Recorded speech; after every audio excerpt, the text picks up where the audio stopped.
पवित्र विवाहले घरमा शान्ति ल्याउँछ, परिवारमा शान्ति ल्याउँछ, गाउँ समाजमा शान्ति ल्याउँछ, मण्डलीमा शान्ति ल्याउँछ। यसकारण विवाह पवित्र हुनुपर्छ। तर पवित्र विवाह पनि सफल हुन्छ भन्ने छैन। याद गर्नुहोस्, यदि त्यो प्रभुको चुनावमा छैन भने। यसकारण विवाह पवित्र हुनुपर्छ, राम्रो कुरा हो, तर प्रभुको चुनावमा हुनुपर्छ। तब प्रभुले नै घर बनाइदिनुहुन्छ। विदेशीले सिकाएको हिसाबमा हामी त्यसो गर्न सक्दैनौँ। प्रिय हो, संस्थालाई हामीले मण्डलीमा ल्याउनु मिल्दैन। प्रभुको घर हो। पार्टी प्यालेस हो। आज कति विश्वासीले प्रभुको घरलाई क्लब बनाइराखेको छ। याद गर्नुहोस्, परमेश्वरको घरमा जाँदा होसियारीसँग जाऊ। पहिरन कस्तो छ? पहिरन याद गर्नुहोस्, क्रिस्चियन दुलहीले गरगहना लगाएर बिहामा बस्नु मिल्दैन। रङ्गी चङ्गी साडी लगाएर, लुगाफाटा लगाएर बस्नु मिल्दैन। नत्र त जग्गा राखेर बिहा गरे भइगयो नि, बाहुन पढाएर क्या। अनि के भन्छ बाहुनले? स्वाहा कि स्वाहा,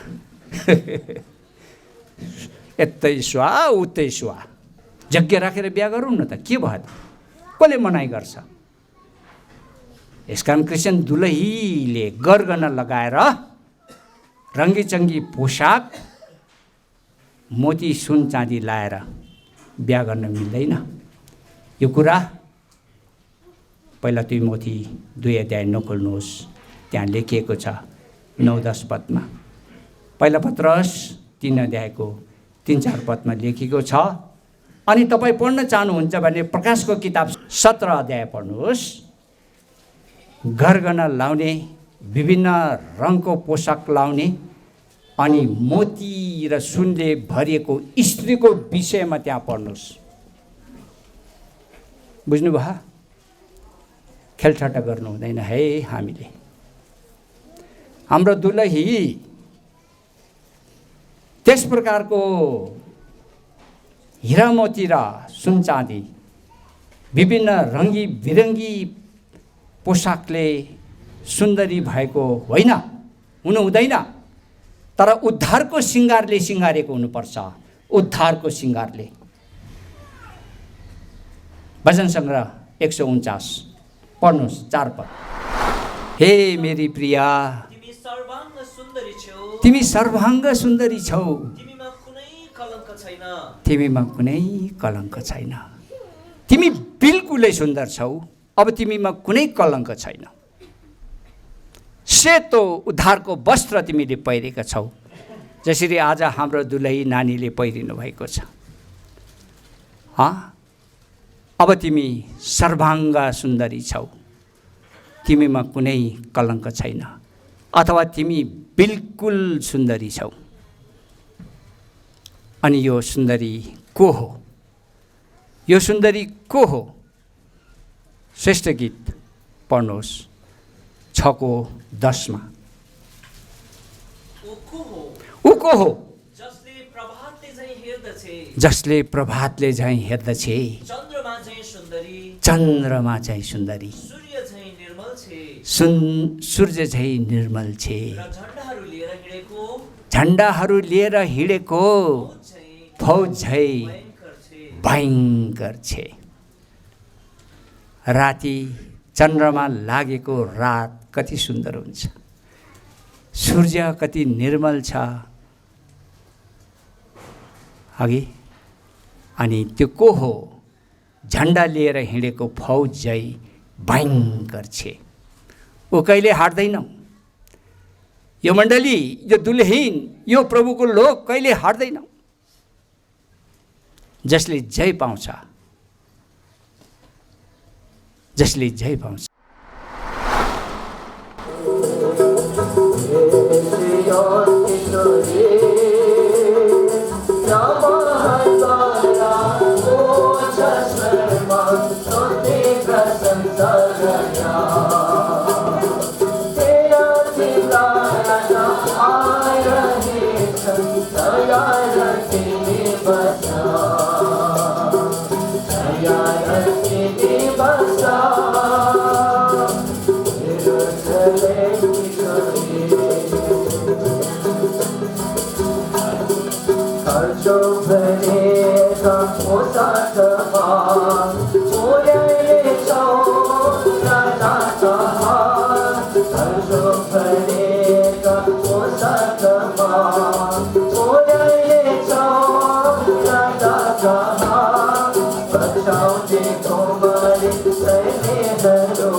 सबैलाई प्रेमी जेमसी,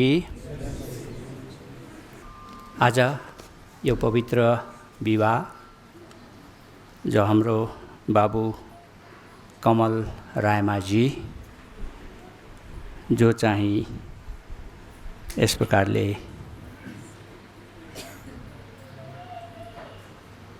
दैलेख चुप्रा भन्ने ठाउँको साइप्रस मण्डलीमा सेवा गर्नुहुन्छ अनि उहाँको बाबाको नाम लालबहादुर अनि आमाको नाम श्रीमती बालकुमारी यहाँ हुनुहुन्छ।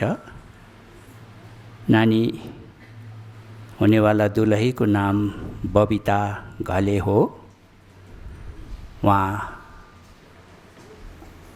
त्रिशुलीमा बस्नुहुन्छ अनि त्रिशुलीमा पनि सेवा छ, तर नानी बेला बेलामा यता सुकोत कनान पनि आएर सेवा गर्नुहुन्छ अनि ब्याप्टिजम यहीँ सुकोतमा लिनुभएको हो। नानी बबिता घले अनि उहाँको बाबाको नाम धनबहादुर अनि आमाको नाम लोइस घले। लोइस यहाँ हुनुहुन्छ। दुईटै हाम्रो कमल रायमाझीको चाहिँ बाबा हुनुहुन्न, पहिल्यै बित्नु भएको। अनि यता नानी बबिताको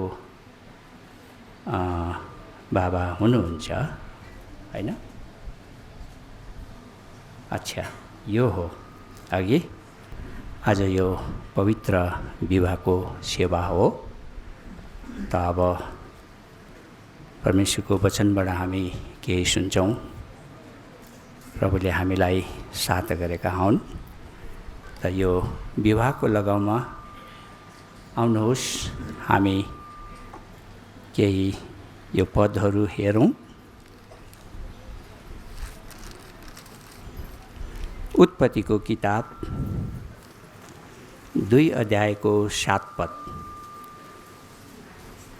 म पढिदिन्छु। सबैले ध्यानसँग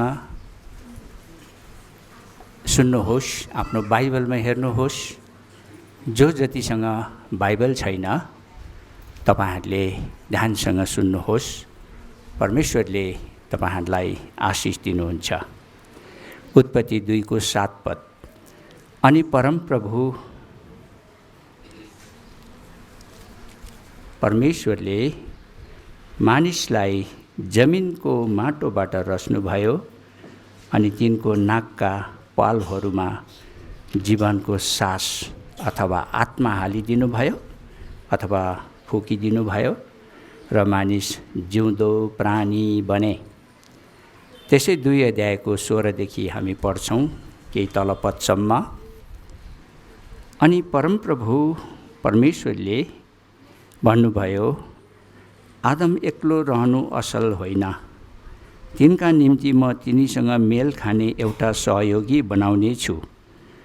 अनि परमप्रभु परमेश्वरले मैदानको हरेक पशु र आकाशको हरेक पक्षीलाई भुइँबाट रच्नुभयो। अनि आदमले तिनीहरूको के नाम राख्दा रहेछन् ती आदमले उनीहरूको के नाम के लिएछ त्यहाँपछि राख्दा रहेछन् ती हेर्न तिनीहरूलाई तिनी कहाँ ल्याउनु भयो। अनि आदमले हरेक जीवित प्राणीलाई जे नाम दिए त्यसको त्यही नाम रह्यो। अनि आदमले सबै घरेलु पशुहरूको आकाशका पक्षीको र वनका सबै पशुहरू र सबैको नाम राखे। मिलाएर पढ्नुहोस् है। तर आदमको निम्ति तिनीसित मेल खाने एउटा कुनै सहयोगी पाइएन। अनि परमप्रभु परमेश्वरले आदमलाई गहिरो निन्द्रामा पार्नु भयो र तिनी सुते। अनि उहाँले तिनका करङहरूमध्ये एउटा निकाल्नु भएर त्यसको के लिएछ भनिदिनुहोस् न। त्यसको ठाउँमा मासु भरिदिनु भयो। अनि परमप्रभु परमेश्वरले जुन चाहिँ करङलाई आदमबाट निकाल्नु भएको थियो त्यसलाई एउटा स्त्री बनाउनु भयो र त्यसलाई आदमका ल्याउनु भयो। अनि आदमले भने यो त मेरो हाडको हाड र मासुको मासु हो। ऊ नारी भनिने छ किनकि ऊ नरबाट निकालिएकी हो। यसैकारण मानिसले आफ्ना बाबुलाई र आफ्नी आमालाई छोड्नेछ र आफ्नी पत्नीसित टाँसिनेछ र तिनीहरू एउटै शरीर हुनेछन्। अनि ती दुई नाङ्गा थिए, आदम र तिनका पत्नी, तर लजाउँदैन थिए भन्ने पदले चाहिँ यो विवाहले धार्मिकतालाई देखाउँछ। आदम हब्बा नाङ्गो भए पनि उनीहरू लजाउँदैन थिए। विवाहले धार्मिकतालाई देखाउँछ। हितोपदेश 18:22।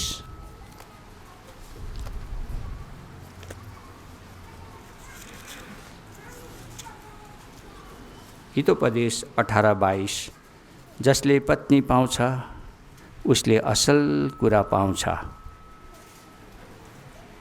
साथै जसले पति पाउँछ उसले असल कुरा पाउँछ र परमप्रभुबाट कृपा प्राप्त गर्छ। हिब्रूको किताब 13:4।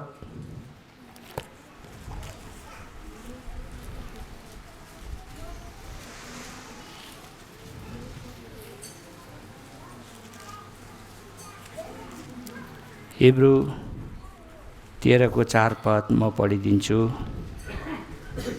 विवाह सबैको बिचमा आदरको योग्य मानियोस् र ओछ्यान निष्कलङ्क रहोस् र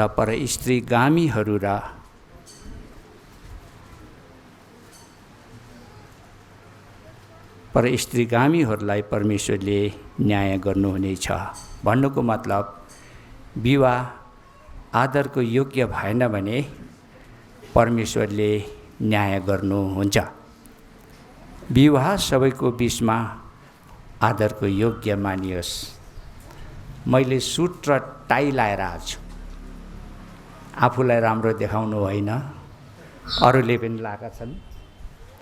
यो विवाहलाई आदर दिएको हो। जतिलाई थाहा छैन बुझिराख्नुहोस् है। जो कोही पनि विवाहमा भएसम्म राम्रै नयाँ लुगा लाएर आउँछन्। अर्थ चाहिँ यो हो, आफूलाई राम्रो देखाउनु होइन, तर विवाहलाई आदर दिने कुरा हो है। हाम्रो बिचमा प्रभु यीशु हुनुहुन्छ। हामीले उहाँलाई आदर दिनुपर्छ अनि उहाँको अधीनता र डर भक्तिमा हामी बस्नुपर्छ। हाम्रो भाइ कमल, नानी बबिताको जति आफन्त नातेदारहरू पनि आउनुभएको छ, साथी सङ्गी चिनाजानाहरू लगायत अरू जो कोही नयाँहरू पनि आउनुभएको छ उहाँहरूलाई पनि हामी स्वागत गर्छौँ। अब यो विवाहको कुरा गर्दा हुँदी सृष्टिको कुरा गर्नुपर्छ। मान्छेको सृष्टि कसरी भयो त्यो कुरा नजानिकन कसरी विवाहको कुरा गर्ने।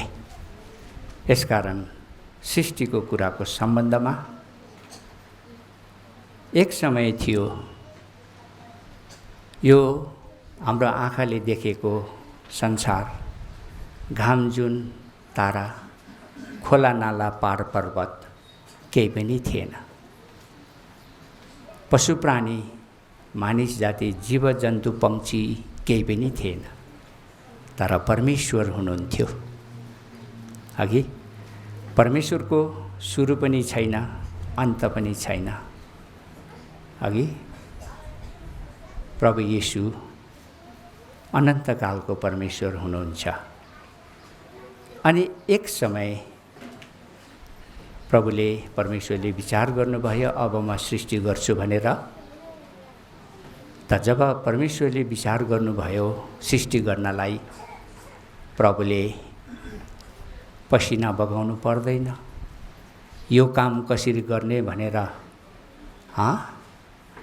टाउको कन्याउनु पनि पर्दैन। उहाँले विचार मात्र गर्नुभयो भने भइहाल्छ। त्यस्तै प्रकारले परमेश्वरले भैजा भैजा भन्दै सृष्टि गर्नुभयो। सबै कुरा सृष्टि गरिए। सर्टकटमा मात्रै म यो वर्णन भन्छु र तपाईहरूले आफै बुझ्नुहुन्छ। अनि सृष्टि गर्दै जानुभएपछि 6औं दिनमा चाहिँ मानिसलाई आफ्नो स्वरूपमा परमेश्वरले सृष्टि गर्नुभयो। यस प्रकारले परमेश्वरले सृष्टि गर्दै जाँदा हुँदी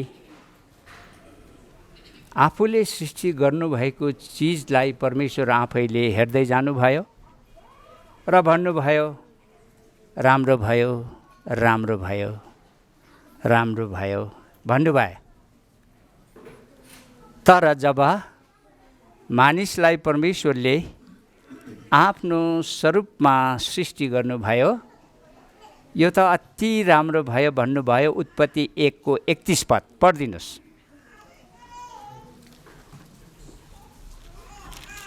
अनि परमेश्वरले आफूले बनाउनु भएको हरेक चिज देख्नुभयो, अनि हेर त्यो अति असल थियो। अनि साँझ पर्यो र बिहान भयो 6औं दिन। हेर्नुहोस्, परमेश्वरले अरू कुरा सृष्टि गर्नुहुँदा असल भयो भन्नुभयो। जब आफ्नो स्वरूपमा मानिसलाई सृष्टि गर्नुभयो भन्नुभयो परमेश्वरले, यो त अति असल भयो। अघि यो त अति असल भयो भनेर भन्नुभयो। अनि परमेश्वरले अघि हामीले अलिकति लामो 2 अध्यायबाट पढेको कारण के हो भन्दाखेरि, यो मानिसलाई सृष्टि गर्नुभन्दा अगाडि सबै कुराहरू, जीवजन्तु, पशु प्राणी, घरेलु पशु, वनका पशु जोडी जोडी गरेर सबै बनाउनु भएको थियो अघि। तर आदमलाई चाहिँ एक्लो देख्दाखेरि परमेश्वरले यो त असल भएन भन्नुभयो। यद्यपि आदमले कुनै कम्प्लेन गर्नुभएको थिएन। हे परमेश्वर, सबैको जोडी छ त, म देख्दैछु, म एक्लो किन? आदमले कम्प्लेन गरेको छैन। आदम एक्लो अवस्थामा पनि सन्तुष्ट छ। तर जब परमेश्वरले सबैको जोडी देख्नुभयो, आदमलाई एक्लो देख्दा हुँदी चाहिँ यो राम्रो भएन, असल भएन भन्नुभयो। यो चाहिँ आदमको विवाहको कुरा थियो। यसै कारण उत्पत्ति 2को 18 परमेश्वरले भन्नुभयो, म आदमको निम्ति एउटा मिल्ने सहयोगी बनाउने छु। भनेर परमेश्वरले भन्नुभयो। पढिदिनुहोस्। अनि परमप्रभु परमेश्वरले भन्नुभयो, आदम एक्लो रहनु असल होइन, उनका निम्ति म उनीसँग मेल खाने एउटा सहयोगी बनाउने छु। हेर्नुहोस्, परमेश्वरको इच्छा, परमेश्वरको प्लान, आदम एक्लो रहनु असल छैन, म उनको निम्ति एउटा सहयोगी बनाउने छु। कस्तो सहयोगी? मिल्ने सहयोगी। सहयोगी मिलेन भने आँसुसँग भात खानुपर्छ। यसै कारण हरेक बिहा गर्ने भाइ बहिनीले विवाहको लागि साथै आमा बाबु मण्डलीले धेरै प्रार्थना गरेको हुनुपर्छ। नत्र भने मिल्ने सहयोगी भएन भने आँसुसँग भात खानुपर्छ। घरमा रगडा झगडा हुन्छ। अघि यस कारणले गर्दाखेरि परमेश्वरले भन्नुभयो, आदमको लागि म एउटा मिल्ने सहयोगी बनाउने छु।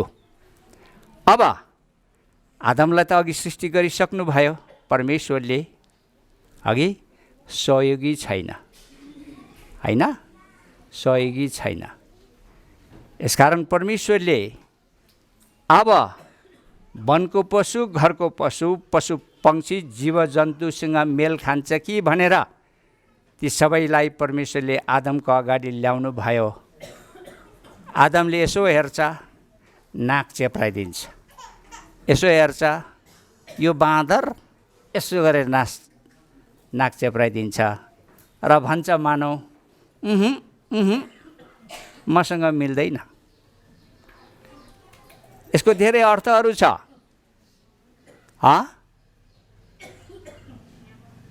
आफ्नो बडीदेखि बाहिरको बडीसँग एक हुन सक्दैन।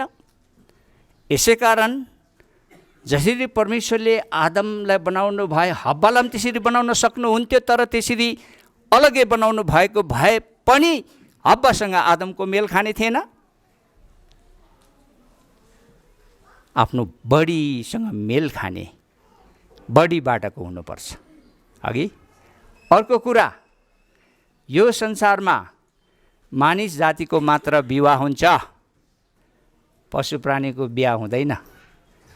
कसैले देख्नु भएको छ पशु प्राणीको बिहा? देख्नु भएको छ? हुँदैन। परमेश्वरले उनीहरूलाई आफसे आफ जोडी बनाइदिनु भएको छ। नोआको जहाजमा त्यसरी जोडी जोडी पसे। बुझ्नुभयो? यसै कारणले पनि आदमको पशु प्राणीसँग मेल खाएन। यदि पशु प्राणीको बिहा हुने भए सायद मिल खान्थ्यो कि? यो होइन कि घाम पानी स्यालको बिहा, कुकुर जन्ती बिरालो बाहुन, काठको टुङ्ना भेडीको छाला, कालदाजु गोठाला। हे आहा, आम्मामामा, कस्तो कुरा हेर्नुहोस् त। स्यालको बिहा अरे। टाई पनि लाएको हौ, मैले पनि टाई लाएको, तर म स्याल होइन है। आम्मामामा, चोसो पनि यति लामो पारेर उज्यालो अनुहार। स्याल त चारखुट्टे जनावर हो, चारखुट्टे टेकेर हिँड्नुपर्ने। त्यो दिन त दुईवटा पछिको खुट्टाले मात्रै टेकेर हिँड्दैछ क्या। अगाडिको दुईवटा खुट्टा त यस्तो हल्लाउँदै जाँदैछ। बिरालो पनि चारखुट्टे जन्तु, त्यो पनि पछाडिबाट दुईवटा खुट्टाले टेकेर घन्टी हल्लाउँदै हिँड्दैछ, जुङ्गा मुसार्दै। बाहुन हो नि त ऊ। यो एउटा कल्पना हो। पशु प्राणीको बिहा हुँदैन, यसकारण मेल खाँदैन। कुरा बुझ्नु भयो? यसै कारणले गर्दाखेरि अघि यो कुरा हो। कुरा बुझ्नु भयो?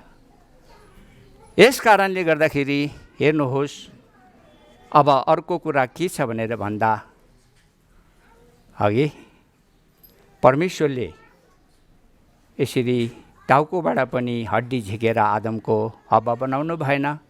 शिरले प्रभुलाई देखाउँछ, खुट्टाको हड्डी झिकेर पनि बनाउनु भएन। अघि तर प्रभुले हृदयको भित्र बडीको बीचबाट जो करङ छ त्यो झिकेर के गर्नुभयो? हब्बा बनाउनु भयो। परमेश्वरले आफ्नो इच्छामा यो काम गर्दै हुनुहुन्छ। आज कति विश्वासीले पनि आफ्नो इच्छामा बिहा गर्छ, तर परमेश्वरले आदमलाई भन्नुभयो, आदम तिम्रो जोडी रोज्ने र बनाउने काम मेरो हो, तिमी चाहिँ जाऊ सुत। आज्ञा पालन गर्नुपर्छ। आदमले आज्ञा पालन गर्यो, सुत्यो। अनि उसको करङ झिकेर स्त्री बनाएर आदमको अगाडि ल्याइँदाखेरि आदमले एकदमै खुसी र हर्षित भएर यो त मेरो हाडको हाड, मेरो मासुको मासु, उसलाई स्त्री अथवा नारी भनिने छ, चिनिहाल्यो। पशु प्राणीलाई चिनेन, मेल खाएन, हावालाई चिनिहाल्यो। कुरा बुझ्नुभयो? यस कारणले गर्दाखेरि हेर्नुहोस् प्रिय हो, मेल खाने जोडी हुनुपर्छ। मेल खाने भन्नाले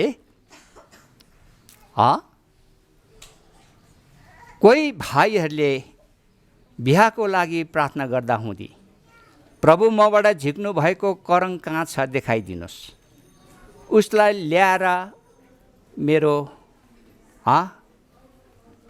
के अरे खाली करङलाई भर्न सकूँ। बहिनीले भन्नुपर्छ, हे प्रभु मलाई कुन शरीरबाट निकाल्नु भएको हो त्यो देखाइदिनुहोस् र म त्यहाँ गएर मिल्न सकूँ भनेर भन्नुपर्छ। यसै कारण याद गर्नुहोस्, हब्बाले आदमको कमीलाई पुरा गरिरहेको छ। यसकारण विवाह आफ्नो इच्छा पुरा गर्नलाई बिहा गर्ने होइन, तर विवाह गर्ने दुलहाले दुलहीले दुलहाको इच्छा पुरा गर्न र उनीहरूको खाँचो पुरा गर्न बिहा गर्न पर्छ। अब हाम्रो भाइ कमलले नानी बबिताको र बबिताले कमलको खाँचो पुरा गर्न गइरहनु भएको छ। तर गाउँका कति अशिक्षित बुढी आमाले के भन्छन्, ए जेठा लेन हो, ले भात पकाउँदा पकाउँदा हत्तु भइसके। आफ्नो छोराको भविष्यको चिन्ता छैन बिचारा बुढी आमालाई। भात पकाउन पो बुहारीले भन्छ। बुहारी ल्याएपछि बुहारीले भात पकाउँदैन। बबिता भात पकाउनु आउँछ? आउँछ अरे। अरे बुहारी आइसकेपछि भात पकाउँदैन? भात पकाउन नसक्ने कोही बुहारी हुन जान्छ? मार्छ है सासूले। बिचारा बुढी आमा के भन्छ है, जेठा लेन हौले, म त भात पकाउँदा पकाउँदा हत्तु भइसकेँ, भात पकाउनु पो लिएँ अरे। हेर मेरो छोराको जोडी कस्तो हुनुपर्छ, उसको भविष्य कस्तो हुनुपर्छ, चिन्ता छैन बिचारा अशिक्षित भएको कारणले। तर त्यो होइन प्रिय हो अघि। यसकारण हब्बा चाहिँ आदमको एक अंश हो। कुरा बुझ्नुभयो? यसै कारणले गर्दाखेरि जो करङबाट यस प्रकारले यो हब्बालाई बनाइयो, हब्बा त्यो करङ चाहिँ एउटा कमजोर हड्डी हो। अनि त्यो हड्डीलाई चाहिँ अलिक बलियो मान्छेले दुई हातले समातेर यसो गरे भने के हुन्छ? पड्याक्क भाँचिन्छ।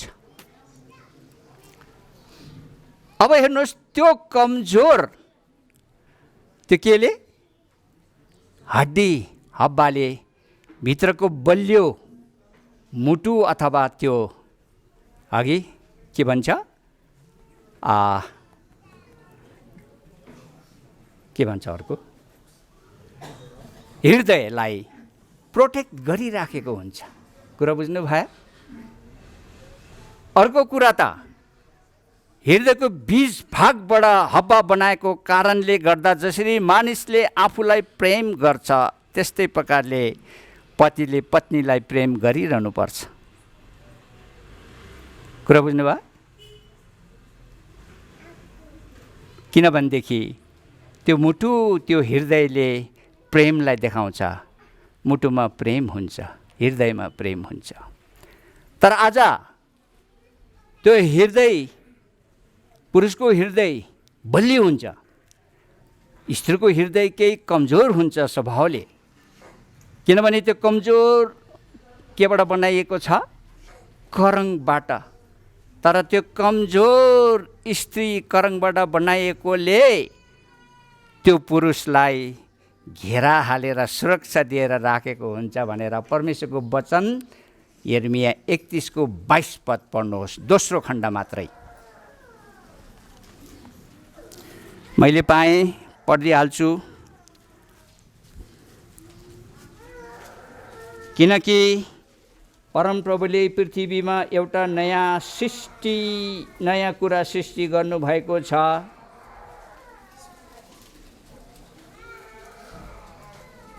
के छ त्यहाँदेखि? एउटी स्त्रीले एउटा पुरुषलाई के गर्नेछ?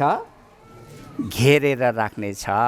हेर्नुहोस् त, एउटी स्त्री, यो नारी हो कमजोर, एउटा पुरुष जो बलियो जाति हो, त्यसलाई चाहिँ स्त्रीले सुरक्षा दिएर राखेको हुन्छ। यसको धेरै अर्थ छ। पुरुष जाति पुङबाङे हुन्छ। होगा त होगा, नहीं होगा त मकै का घोगा, जे पर्ला देखाउँला। स्त्रीले सम्झाउँछ, पत्नीले सम्झाउँछ, यसो हुन्न है, यसो हुन्न है। त्यो चाहिँ गुणवती स्त्रीको एउटा आचरण हो। यसै कारण गुणवती स्त्री कसले पाउन सक्छ? उनको मूल्य त लालमणिहरू भन्दा बढी हुन्छ। हितोपदेश 31:10 नखोल्नुहोस्, किनभने भ्याउँदैन। मणिहरूमा सबैभन्दा बहुमूल्य महँगो र गुणवती स्त्री त के अरे? त्योभन्दा पनि महँगो। यसै कारण याद गर्नुहोस्, पति पत्नी भएपछि पतिले कुनै गल्ती गर्दैछ भनेदेखि पत्नीले सम्झाउन पर्छ, अथवा पत्नीले केही गल्ती गर्दैछ भने पतिले सम्झाउनु पर्छ। यसलाई गुणवती स्त्री भनिन्छ। हाम्रो मण्डलीमा धेरै यस्ता गुणवती स्त्रीहरू छन्। गुणवती स्त्रीको सम्बन्धमा हितोपदेश 31 अध्यायको सबै पदहरू 10 देखि उसो अथवा पुरा पढ्दा हुन्छ। त्यहाँ 32 लक्षणले भरिएको गुणवती स्त्रीको विषयमा भनिएको छ, जुन गुणवती स्त्रीको कारणले पतिको आदर भइरहेको छ भनेर 23 पदमा लेखेको छ। नखोल्नुहोस्। आज हेर्नुहोस्, यो होइन कि यो पत्नीको कुरा म सुन्दिनँ, हुँदैन है, हुँदैन, धोका खानुहुन्छ कि कसो? होइन, पत्नीको कुरा म सुन्दिनँ, यो त मेरो पत्नी हो भनेर घमण्ड गर्नु हुँदैन। जब उसले ठिक कुरा गर्दैछ भने कुरा सुन्नुपर्छ र मान्नुपर्छ। म यस्तो 2-4 जना गुणवती स्त्रीको विषयमा जान्दछु। त्यस कारणले गर्दाखेरि हेर्नुहोस् त प्रिय हो, यसरी घेरेर राख्नुपर्छ पत्नीले पतिलाई, अनि पतिले पनि पत्नीलाई घेरेर राख्नुपर्छ, अथवा पाप र अधर्म गर्नदेखि बचाउनुपर्छ। अघि यसै कारण यो गुणवती स्त्री पाउनको लागि बिहा गर्ने भाइले धेरै वर्ष प्रार्थना गरेको हुनुपर्छ। जोसुकै पायो उसँग बिहा गर्न मिल्दैन। विवाह गर्नको लागि 2 जना विश्वासी हुनुपर्छ। 2 जना विश्वासी भएर पनि काफी छैन, 2 जनाले उद्धार पाएको हुनुपर्छ। विश्वासी त छ 2 जना, एउटाले उद्धार पाएको छ, एउटाले पाएको छैन, घर चल्दैन प्रिय, त्यो गाडा गुड्दैन। कुरा बुझ्नु भयो? दुईटैले पुरा उद्धार पाएको हुनुपर्छ, अनि उनीहरूको बिचमा त्यो विवाह बन्धन गरिनु सक्छ, अनि उनीहरूको घर बन्दछ। यो घर बनाउने काम बहुत होसियारीसँग गर्नुपर्छ। हिजो भाइको बिहाको प्रतिज्ञा, बहिनीको बिहाको प्रतिज्ञाको विषयमा हामीले सुन्यौँ। दुईटै घर बनाउने सम्बन्धमा रहेछ अनि हामी खुसी भयौँ। कुरा बुझ्नु भयो? हुँदैन, आफ्नो रोजाइमा बिहा गर्नु हुँदैन प्रिय हो।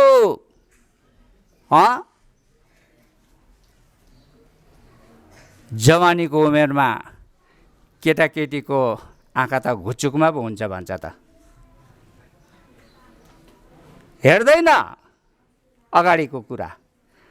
अब घुचुकमा आँखा छ अनि कसरी हेर्ने? यसै कारण आजकलको विश्वासी, आधुनिक विश्वासीहरू स्वर्गको लोभ चाहिँ गर्छ, स्वर्गको लोभ गर्छ, पृथ्वीले तानिराखेको हुन्छ। अब घुचुकमा छ त आँखा, स्वर्गको लोभ चाहिँ गर्छ। यसै कारण विश्वासी स्वर्गलाई हेरेर यसरी अघि बढ्नुपर्ने, घुचुकमा आँखा भएको र पृथ्वीले तानेको कारणले यसरी पो हुन्छ त हो आजकलको विश्वासी त। आमा पढ्दैन भड्खार्लोमा? पर्छ कि पर्दैन भन्नुहोस् त? नानी बाबुहरू होसियार है। घुचुकमा आँखा हुन्न, धोका हुन्छ। यस कारणले गर्दा हेर्नुहोस् त आजकलको जवान जवानीहरूको आँखा त घुचुकमा हुन्छ अरे। अब यस विषयमा उदाहरणहरू छ, म भन्दिनँ। कुरा बुझ्नु भयो? यसकारण आफ्नो रोजाइमा बिहा गर्नु हुँदैन,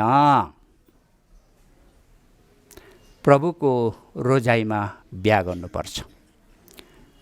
पवित्र बिहा भन्छौँ हामी। पवित्र बिहा हुनु अति राम्रो हो, किनभने यी दिनहरूमा मण्डलीमा पवित्र बिहा हुन छाडिसकेको छ। हाम्रो जवान भाइ बहिनी छाडा भएको कारणले गर्दा पवित्र विवाहले घरमा शान्ति ल्याउँछ, परिवारमा शान्ति ल्याउँछ, गाउँ समाजमा शान्ति ल्याउँछ, मण्डलीमा शान्ति ल्याउँछ। यसकारण बिहा पवित्र हुनुपर्छ। तर पवित्र बिहा पनि सफल हुन्छ भन्ने छैन। याद गर्नुहोस्, यदि त्यो प्रभुको चुनावमा छैन भने। यसकारण बिहा पवित्र हुनुपर्छ, राम्रो कुरा हो, तर प्रभुको चुनावमा हुनुपर्छ। कसको चुनावमा अरे? प्रभुको चुनावमा बिहा गर्नुपर्छ। तब प्रभुले नै घर बनाइदिनुहुन्छ। परमेश्वरको प्लान भजन सङ्ग्रहमा लेखिएको छ नि, नखोल्नुहोस् अहिले। यदि परमप्रभुले घर बनाउनु भएन भने के भनेको छ? बनाउनेले व्यर्थमा परिश्रम गर्दछ। परमप्रभुले सहरको रक्षा गर्नु भएन भने पाले व्यर्थमा जागो बस्छ। यो परमेश्वरको प्लान हो। घर परमेश्वरले बनाइदिनुहुन्छ। यो विवाहको सम्बन्धमा विशेष गरी हरेक कुराको सम्बन्धमा हामीले प्रभु यीशुलाई पहिलो स्थान दिनुपर्छ। प्रिय भाइ बहिनी, दाजुभाइ, मातापिताहरू। तर यदि प्रभुको इच्छामा छैन, प्रार्थना पनि गरेको छैन, आफै आँखा घुमाउँदै कहाँ छ हो, कहाँ छ, आफूले चुनेर हुँदैन, कमरमा हात लाएर यत्रो भैँसीलाई लगाइदिने जस्तो गगल्स लगाएर, छड्के नजर लगाएर गर्दै हेर्दाखेरि त यो त साह्रै ह्यान्डसम रहेछ हो, यसले लगे त म अहिले गइहाल्थेँ भनेर चाहिँ नजानु है बहिनीहरू, नानीहरू। सुकुल गुण्डाको हातमा पर्नुहुन्छ। प्रभुको चुनावमा बिहा गर्नुपर्छ। स्यामसनले आफ्नो इच्छाले बिहा गर्यो। स्यामसन नाजिरी। कुरा बुझ्नु भयो? स्यामसनको समयमा परमेश्वरले इजरायलीहरूलाई छोडिदिनु भएको थियो अनि नाजिरी हुनलाई ठुलो गोत्रबाट लिनु पर्थ्यो। तर स्यामसनको बाउको नाम मानोह हो। उनी दानीहरूको कुलका थिए। तर इजरायलीहरूलाई पलिस्तीहरूको हातबाट छुटाउनको लागि परमेश्वरले मानवको परिवारलाई चुन्नुभयो र स्यामसनलाई जन्म दिनुभयो। यद्यपि स्यामसनको आमा बाँझी थिए, सन्तान थिएन। स्वर्गदूतद्वारा प्रतिज्ञा दियो र मानवको पत्नीले एउटा छोरो जन्माई। उसको नाम चाहिँ स्यामसन राखियो। स्यामसनको अर्थ सूर्यको किरण। अब हेर्नुहोस्, नाजिरी पदमा पुग्नलाई विशेष 3 प्रकारको क्षेत्रबाट भएर जानुपर्छ। पहिलो कुरा, उसले दागको रसबाट बनेको कुनै दागमत र मदिरा पिउन हुँदैन थियो। यहाँसम्म कि उसले दागको बिया अरू केही पनि खानु हुँदैन थियो। दागमतले ताजगी दिन्छ। त्यो असल कुरा पिउन किन मनाइ गरियो? दागमतले आनन्दित तुल्याउँछ। जसले पिउँछ त्यो किन मनाइ गरियो? नाजिरी त्यसबाट आनन्दित हुनु होइन, तर परमेश्वरबाट नै उसले आनन्द पाउनुपर्छ, नाजिरीको पद। दोस्रो कुरा, नाजिरी हुनको निम्ति उसले आफ्नो केश खौरनु हुँदैन थियो। जबकि हिब्रू केटाहरूले केश छोटो पार्नुपर्छ, नाजिरीले लामो लत्रेको केश पाल्नुपर्छ, काट्नु हुँदैन। जब उसको शिरमा छुरा लाग्छ त नाजिरीपन हटिहाल्छ। यहाँसम्म कि कुनै लास उसले छुनु हुँदैन। अचानक उसको छेउमा मान्छे मरेर लासले छोयो भनेदेखि त्यसपछि उसले केस काट्नुपर्छ र त्यो अन्जानमा भएको कारणले कति दिनसम्म उसले त्यो होम बलि, पाप बलि अनि परेवाको बच्चा अथवा ढुकुरको बच्चा बलिदान गरेर ऊ शुद्ध हुनुपर्छ। पाप बलिका लागि भेडाको पहिलो वर्षको पाठोद्वारा ऊ शुद्ध पारिनुपर्छ। नाजिरीको यस्तो शर्तहरू छ, क्राइटेरियाबाट भएर जानुपर्छ प्रिय। किनभनेदेखि हेर्नुहोस्, केश पाल्नुको अर्थ जब नाजिरी पढाबाट आउँदैछ भनेदेखि सबैले चिन्थ्यो र उसलाई आदर गर्थ्यो। नाजिरी आउँदैछ, उसलाई बाटो छोडिदिन्थ्यो। परमेश्वरले कति ठुलो आदर दिएको नाजिरी स्यामसन पलिस्तीको तिम्नाथमा झरेछ। पलिस्ती केटीलाई देखेछ अनि आमा बाउलाई गएर भन्छ, तिम्नाथमा मैले एउटी स्त्रीलाई देखेको छु, अब उसो मेरो पत्नी हुनलाई उसलाई ल्याइदिनु अथवा ल्याइदिनुहोस्। आमा बाबुले भने, होइन, तिम्रो जाति भाइमध्ये कोही यस्तो स्त्री छैन जससँग तिमीले बिहा गर्नु पर्थ्यो? तर तिमी एउटा खतना रहित पलिस्ती स्त्रीसँग बिहा गर्न जान्छौ? त्यो हुन्न भन्दाखेरि स्यामसनले के भन्यो? मेरो निम्ति उही ल्याइदिनुहोस्, किनकि ऊ चाहिँ मलाई मन पर्यो। न्यायकर्ता 14 आउनुहोस्, 3 या 4 छ, पढिदिनुहोस्। मैले आँखा देखेँ नि यहाँले।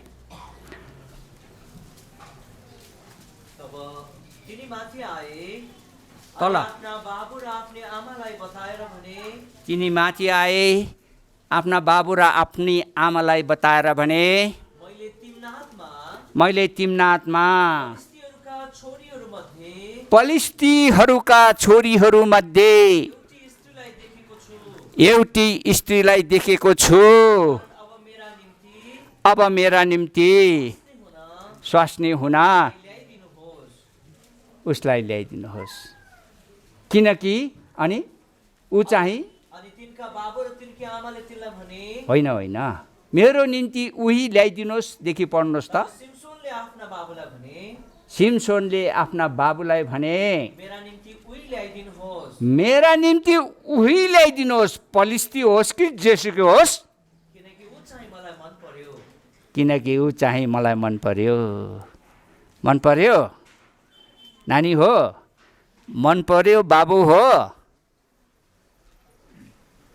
स्यामसनको घर भएन। अनि त्यो स्यामसनको पत्नी त उसकै लोकन्तासँग पो बिहा भएछ। 21 पदमा पढिदिनुहोस् त। त्यहीँ पढ्नु न छिटो, मैले आँखै देखिनँ।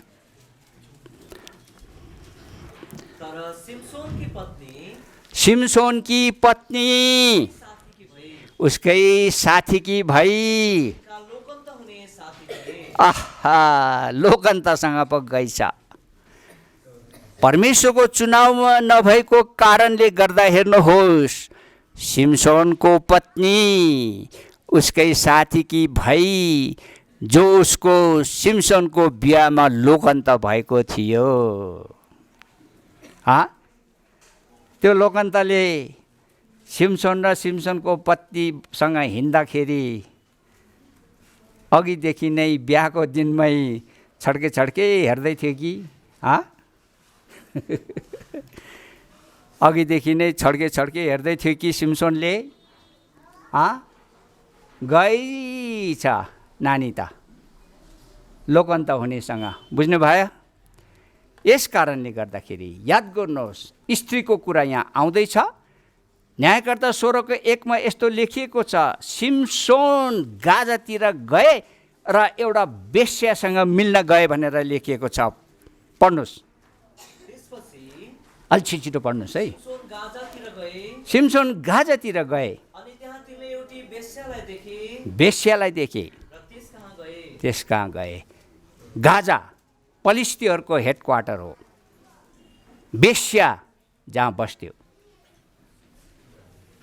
सिम्सोन वेश्या कहाँ गयो। अर्को ठाउँमा लेखेको छ, सोरेको बेसीमा सिम्सोन दलिला नाम भएको स्त्रीलाई प्रेम गर्न थाले। 4 पढ्नुहोस्। अनि पछि यस्तो भयो, अनि पछि यस्तो भयो, तिनी सोरेकको बेसीमा सोरेको बेसीमा दलिला नामकी एउटी स्त्रीलाई प्रेम गर्न दलिला नामकी एउटी स्त्रीलाई प्रेम गर्न थाले। थाले। हेर्नुहोस्, अन्तमा यही दलिलाको कारणले गर्दा स्यामसनको सर्वनाश भयो। याद गर्नुभयो? यसकारण स्यामसनले आफ्नो न्याजिरीपनलाई स्थापित गर्न सकेन। प्रिय हो, हेर्नुहोस् त, हामी पनि नाजिरी हौँ। यदि तपाईँ नाजिरी हुनुहुन्छ भने परमेश्वरको घरलाई प्रेम गर्नुहुन्छ। यदि तपाईँ नाजिरी हुनुहुन्छ भने एकाअर्काको विरोध गर्नुहुन्न। यदि तपाईँ नाजिरी हुनुहुन्छ भने मण्डलीमा गडबड ल्याउनुहुन्न। प्रभुले हामीलाई पनि नाजिरी बनाउनु भएको छ। कुरा बुझ्नुभयो? प्रभुले यो प्रभुको युगमा अथवा नयाँ नियमको युगमा केस पाल्नु पर्दैन, तर केस त छोटो पो पार्नुपर्छ। स्त्रीले केस छोटाउनु हुँदैन, उसले लामो पाल्नुपर्छ, किनकि त्यो चाहिँ उसको निम्ति घुम्टो हुनलाई दिइएको हो। कोरिन्थीको किताबमा लेखिएको छ, नखोल्नुहोस्। यसकारण हामी पनि नाजिरी हौँ। यसको मतलब लापरवाही गर्नु हुँदैन, लापरवाही गर्नु हुँदैन। स्यामसनले धेरैचोटि गल्ती गरे। स्यामसनले गल्ती गरे, परमेश्वरले मौका दिनुभयो, उसले आँखा देखेन। किनकि अघि भने जस्तै स्याम्सनको आँखा घुचुकमा थियो। दलिलाले भनी, स्याम्सन पलिस्तीहरू तपाईँमाथि आइलागे है। परमेश्वरले छोड्नु भएको थिएन। अनि एकदम पलिस्तीहरूले उसलाई पक्रेर लान खोज्दाखेरि जेले बाँधेको भए पनि, साङ्लोले बाँधेको भए पनि चुडाएर मुक्त हुन्थ्यो। फेरि भनी दलिलाले, स्याम्सन पलिस्तीहरू तपाईँमाथि आइलागे है। फेरि मुक्त भयो। तेस्रोचोटि फेरि दलिलाले भने, स्याम्सन पलिस्तीहरू तपाईँमाथि आइलागे है। फेरि मुक्त भयो। तर जब उसले अब 3 चोटि परमेश्वरले चेतावनी दिँदा पनि उसको होस खुलेन नि, के भयो? स्याम्सन पलिस्तीहरू तपाईँमाथि आइलागे है। स्याम्सनले सम्झ्यो, अघि जस्तै मलाई जसरी बाँधेको भए पनि म उम्कन्छु, तर परमेश्वरले छोडिसक्नु भएको थियो। परमेश्वरको आत्माले छोड्नु भएको अवस्थामा हामी जानु हुँदैन प्रिय हो। प्रभुको बहुत डर र भय भक्तिमा हामीले के गर्नुपर्छ? प्रभुको सेवा गर्नुपर्छ। इमानदारी र सत्यतामा परम प्रभुको सेवा गर। योशु 24:14 नखोल्नुहोस्। ठट्टा चल्दैन है।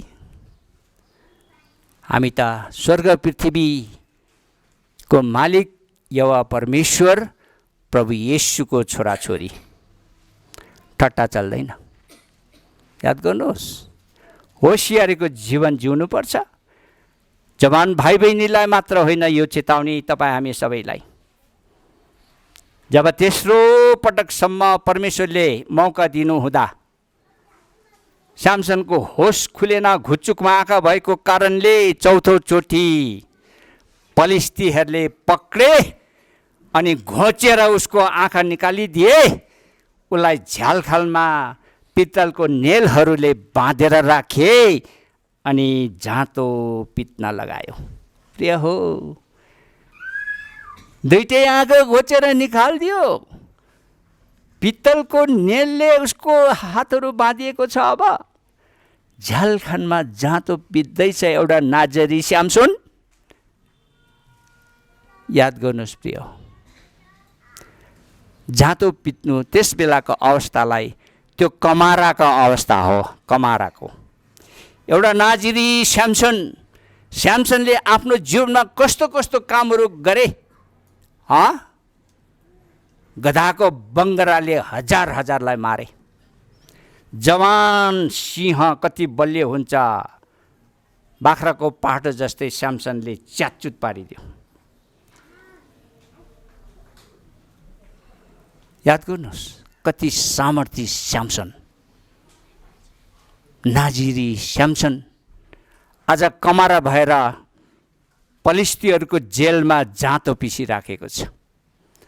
अन्तमा स्याम्सनले के भन्छ? अन्तमा, हे परमेश्वर, मलाई पलिस्तीहरूसँग मर्न दिनुहोस्। पलिस्तीसँग मर्न चाहनुहुन्छ? दुष्टको मृत्यु जस्तो मर्न चाहनुहुन्छ प्रिय हो? हेल चेक्राइ गर्यो भनेदेखि मर्नु पर्छ स्याम्सन जस्तो। अन्तमा भन्छ स्याम्सनले, हे परमेश्वर, मलाई पलिस्तीहरूसँग मर्न दिनुहोस्। भनेपछि अब याद गर्नुहोस्, स्याम्सनको नामको अर्थ के अरे? बताउनुहोस् त छिटो। हजुर, सूर्यको किरण। अब स्याम्सनको जीवनमा के भयो? सूर्य अस्तायो। स्याम्सनको जीवनमा सूर्य चम्क्यो। सूर्य के भने मैले सुरुमा? अस्तायो भने सरी, स्याम्सनको जीवनमा सूर्य झुल्क्यो। स्याम्सनको जीवनमा सूर्य उदायो। स्याम्सनको जीवनमा सूर्य चम्क्यो। स्याम्सनको जीवनमा सूर्य अस्तायो। बुझ्नुभयो? हामीले लापरवाही गर्यो भने हामी पनि एक समय अन्धकारमा थियौँ, प्रभुले ज्योतिमा ल्याउनु भयो।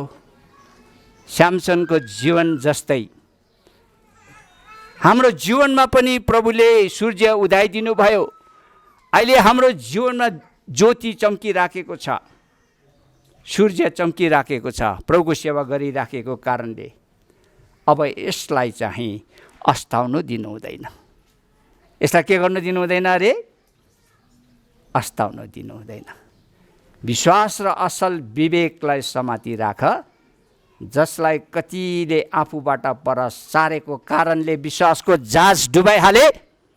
हिमेनेस र अलेक्जेन्डर यस्ताहरू मध्येका हुन् जसले निन्दा नगर्न सिकुन् भनेर मैले तिनीहरूलाई शैतानको हातमा सुम्पेँ।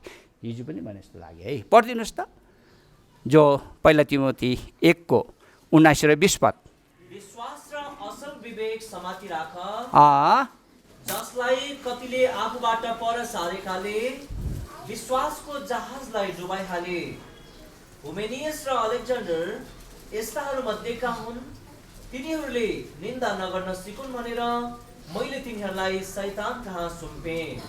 याद गर्नुहोस्, अर्काको निन्दा गर्नु यति डरलाग्दो पाप रहेछ। हिमेनेस र अलेक्जेन्डरले त अरू ठुलो पाप गरेको लेखिएको छैन, निन्दाको कुरा हुन आउँछ यहाँ। अनि तिनीहरूले निन्दा नगर्न सिकुन् भनी मैले तिनीहरूलाई शैतानको हातमा सुम्पेँ। यसकारण याद गर्नुहोस् प्रिय दाजुभाइ दिदीबहिनीहरू, विश्वासी जीवन जो प्रभुले हामीलाई दिनुभयो, प्रभु पाउनुभन्दा ठुलो कुरा के हो र मानिसको जीवनमा? तर आज हामीले स्यामसनले जस्तो नाजिरीपनको मूल्यतालाई थाहा गर्न सकेनौँ भने एक दिन हामी विनाशमा पर्नुपर्छ प्रिय हो। उसले भन्नुभयो, काना नामक सहरको बिहामा एउटा कुराको खाँचो छ, त्यो खाँचो पुरा गर्न म यहाँ आएको हुँ। तपाईँको के खाँचो छ? तपाईँको के खाँचो छ? प्रभुले पुरा गर्नुहुन्छ। खाँचो पुरा नभएर घटिकमी भएर चिन्तित हुनुहुन्छ, प्रभुलाई विश्वास गर्नुहोस्, प्रभुले तपाईँको खाँचो पुरा गर्नुहुन्छ। यो जो विवाह हामीले गर्छौँ मगनी, अब प्रभुको सम्बन्धमा जुनसुकै सेवा सङ्गति, यो हाम्रो मानिसको रीति अनुसार होइन, यो परमेश्वरको इच्छा अनुसार हो। किनभने बाइबलमा 2 खण्ड पुरानो करार उत्पत्तिको किताब, दोस्रो खण्ड नयाँ नियम मत्तीको किताबमा विवाहको कुरा लिएर वचन सुरु भएको छ। यो विवाह, यो मगनी प्रभुबाट भएको हो। यसै कारण प्रभुको इच्छा अनुसार हामीले यस प्रकारको विवाह सेवा सम्पन्न गर्नुपर्छ। यो रीतिविधि होइन। याद गर्नुहोस्, आज कोही नयाँ यहाँ आउनुभएको छ अथवा अरू बिहामा पनि, अनि क्रिस्चियनहरूको बिहा हेरेर जान्छ अनि भन्छ उनीहरूले क्रिस्चियनहरूको बिहाको यस्तो रीतिविधि हुँदो रहेछ भनेर। उनीहरूले भन्नु स्वाभाविक हो, हामीले पनि थाहा नपाए हामी त्यसै भन्छौँ, तर वास्तवमा यो रीतिविधि होइन। हेर्नुहोस् प्रिय, अघि हामी उठ्यौँ, दुलहीलाई अघि आमाले दाजुले दुईपट्टिबाट चेपेर यहाँ ल्याएर दुलाको छेउमा राखिदिनु भयो। मानौ आमा बुवा दाजुहरूले अघि मनमनमा भन्दै आउनुभयो, अघि मनभरिभरि वेदना बोकेर अघि यिनलाई हामीले यहाँसम्म हुर्कायौँ, बढायौँ, ठुली भई अब बिहादान दिनुपर्छ। यसै कारण त्यस प्रकारले आमा बाबुले या दाजुले आज दुलाहीलाई ल्याएर दुलाको छेउमा राखिदिए। मुखले केही भन्नु भएन, तर मानौ हेर्नुहोस् ज्वाइँ तर हाम्रो विश्वासीमा छोरा हो। प्रस्थानको किताब 21 को नखोल्नुहोस्, लेख्नुहोस्, त्यसरी खोलेर भ्याउँदैन। प्रस्थानको किताब 1 कति भने मैले 21 अध्यायको 9 पदमा यस्तो लेखिएको छ कि त्यहाँ कोही आफ्नो छोराको लागि, सुन्नुहोस् यता, बुहारी ल्याइयो भने उसलाई छोरी भन्नुपर्छ। नाओमीको कुरा थाहा छ तपाईँलाई। रुथलाई कहिले पनि बुहारी भनिन, तर मेरी छोरी भनेर भनी। कुरा बुझ्नुभयो? यसै कारण जब आज आमा दाजुले आफ्नो छोरीलाई दुईपट्टिबाट अङ्गाला हालेर आफ्नो सिधा नातामा भनौँ ज्वाइँ अथवा छोराका हात छेउमा राखिदिनु भएर मुखले भन्नु भएन, तर मानव भन्नुभयो, हेर्नुहोस् ज्वाइँ, यो छोरीलाई हामीले जीवनभरि हुर्कायौँ, बढायौँ, पढायौँ, अब ठुली भई तपाईँको जिम्मामा दिँदैछौँ। यसलाई तपाईँले सम्हाल्नुहोस् है। यसको देखरेख अबदेखि उसो तपाईँले गर्नुहोस्। त्यो भनेको हो, यो रीति होइन, बुझ्नुमा छ। किन यहाँ राखिएको अगाडि त्यसको पनि अर्थ छ। दुला र दुली चाहिँ ऊ परतिर कुना कुनामा छ भनेदेखि त अनि कहाँ भेट्न जाने? तपाईँले चिन्नु पनि पऱ्यो नि त अहिले, होइन? दुला दुलीलाई नचिनिकन कसैले भोज खान्छ? खाँदैन नि। यस कारण यहाँ अगाडि राख्नुको मतलब चाहिँ सबैले देखुन् चिनुन् भनेर हो। यो रीति होइन। आज कति मण्डलीमा रीतिविधि पसिराखेको छ। हामीले संसारको रीतिविधि प्रभुको घरमा ल्याउनुहुन्न। क्रिस्चियन धर्मको रीतिअनुसार पनि हामीले बिहा गर्नु हुँदैन। आज कति मण्डलीहरूमा विदेशीले सिकाए अनुसार धर्मको रूपमा एउटा विश्वासी भाइ बहिनीको बिहा गरिदिइराखेको हुन्छ, रटाएको हिसाबमा, विदेशीले सिकाएको हिसाबमा। हामी त्यसो गर्न सक्दैनौँ। प्रिय हो, संस्थालाई हामीले मण्डलीमा ल्याउनु मिल्दैन। प्रभुको घर हो, पार्टी प्यालेस हो। आज कति विश्वासीले प्रभुको घरलाई क्लब बनाइराखेको छ। याद गर्नुहोस्, परमेश्वरको घरमा जाँदा होसियारीसँग जाऊ। पहिरन कस्तो छ? पहिरन याद गर्नुहोस्। अघि परमेश्वरको घरमा जाँदा होसियारी साथ जाऊ। क्रिस्चियन दुलहीले गरगहना लगाएर बिहामा बस्नु मिल्दैन। रङ्गी चङ्गी साडी लगाएर, लुगाफाटा लगाएर बस्नु मिल्दैन। नत्र त यज्ञ राखेर बिहा गरे भइगयो नि, बाहुन पढाएर क्या। अनि के भन्छ बाहुनले? स्वाहा कि स्वाहा, यतै स्वाहा उतै स्वाहा। प्रिय हो, आज यो अनुभव हुँदैछ। विवाह सेवा मण्डलीमा गर्छ, तर ढाँचा फरक छ। प्रभुको घरमा विवाह सेवा गर्दैछ, तर ढाँचा अर्कै छ। मानव यज्ञमा गरेको बिहा जस्तो। यज्ञ राखेर बिहा गरौँ न त, के भयो त? कसले मनाइ गर्छ? यसकारण क्रिस्चियन दुलहीले गरगहना लगाएर, रङ्गी-चङ्गी पोसाक, मोती सुन चाँदी लाएर बिहा गर्न मिल्दैन। यो कुरा पहिला तिमोथी 2 अध्याय नखोल्नुहोस्, त्यहाँ लेखिएको छ 9-10 पदमा। पहिला पत्रस 3 अध्यायको 3-4 पदमा लेखिएको छ। अनि तपाईँ पढ्न चाहनुहुन्छ भने प्रकाशको किताब 17 अध्याय पढ्नुहोस्। गरगहना लाउने, विभिन्न रङको पोसाक लाउने अनि मोती र सुनले भरिएको स्त्रीको विषयमा त्यहाँ पढ्नुहोस्। बुझ्नुभयो? खेलठट्टा गर्नु हुँदैन है। हामीले हाम्रो दुलही त्यस प्रकारको हिरा मोती र सुन चाँदी विभिन्न रङ्गी बिरङ्गी पोसाकले सुन्दरी भएको होइन, हुनु हुँदैन। तर उद्धारको सिँगारले सिँगारेको हुनुपर्छ।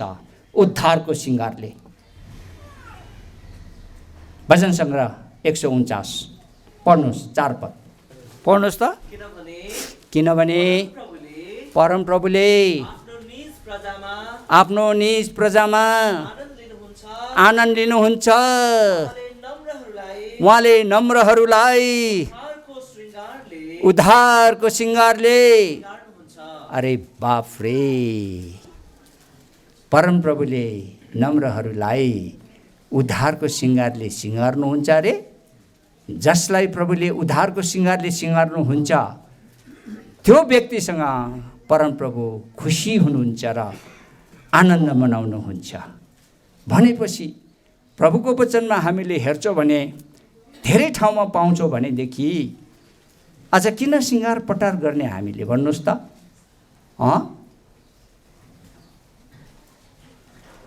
उद्धारको सिँगारले सिँगारेको हुनुपर्छ। कुरा बुझ्नुभयो हो? सिँगार पटार गरगहनाले होइन। जब यस प्रकारले हामी सिँगारिएका हुन्छौँ भनेदेखि राजाले तिम्रो चाहना गर्नेछ। वचन सङ्ग्रह 45 को 11 पद।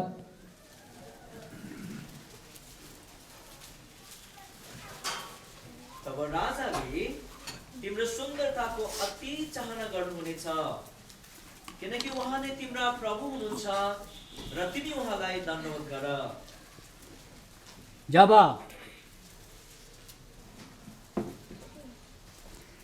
यसरी उद्धारको सिँगारले तपाईँ सिँगारिनुहुन्छ, राजाले तपाईँको सुन्दरताको अथवा दुलहा प्रभु येशूले हाम्रो सुन्दरताको चाहना गर्नुहुन्छ अरे। श्रेष्ठ गीतमा एउटा यस्तो लेखिएको छ, हे मेरी ढुकुर जो पहरा चट्टानमा बस्छौ, मलाई तिम्रो सुन्दरता देखाइदेऊ, किनकि तिम्रो सुन्दरता, तिमी अति सुन्दरी छौ। अनि मलाई तिम्रो स्वर सुनाइदेऊ, किनकि तिम्रो स्वर मिठो छ। श्रेष्ठ गीत 2:14। हे मेरी ढुकुर, हे मेरी ढुकुर, तिमी जो चट्टानका दरारहरूमा, तिमी जो चट्टानका दरारहरूमा भिर पहराका गुप्त ठाउँमा हुन्छौ, भिर पहराका गुप्त ठाउँहरूमा हुन्छौ, मलाई तिम्रो चेहरा हेर्न देऊ, वाह, मलाई तिम्रो चेहरा हेर्न देऊ, मलाई तिम्रो स्वर सुन्न देऊ, मलाई तिम्रो स्वर सुन्न देऊ, किनकि तिम्रो स्वर मिठो छ, किनकि तिम्रो स्वर मिठो छ र तिम्रो चेहरा सुन्दर छ। तिम्रो चेहरा सुन्दर छ। त्यो चट्टानले सुरक्षा देखाउँछ। प्रभुले हामीलाई चट्टानमाथि बसाल्नु भएको छ। प्रभु राजा दुलहाले, त्यो ढुकुर भनेको दुलही हो। हे मेरी ढुकुर, मलाई तिम्रो सुन्दरता हेर्न देऊ, किनकि तिमी अति सुन्दरी छौ। तिम्रो स्वर सुन्न देऊ, किनकि तिम्रो स्वर मिठो छ। यस प्रकारले हेर्नुहोस्, अघि प्रभु राजा दुलहाले हाम्रो सुन्दरताको चाह गर्नुहुन्छ। तब मात्र प्रभुले हामीलाई उहाँको अवाईमा उठाउनुहुन्छ। यसकारण यस प्रकारले हामी उद्धारको सिँगारले सिँगारेको हुनुपर्दछ।